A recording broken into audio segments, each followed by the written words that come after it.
think even at its most ludicrous manifestation, surely it is a positive thing that people are actually starting to look around and see where shit grows. It still is good because people are being connected to the place they're in. What's edible, what's not, what is there to eat.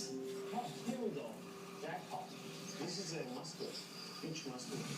In 3 weeks, this is gone. New things come out.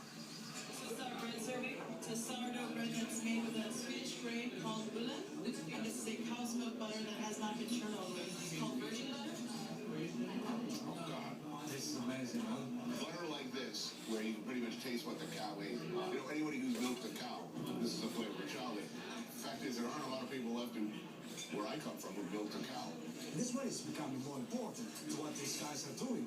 It's the relationship Zulu. that they have with the farmers, the relationship we have with soil. Zulu. It's a condom.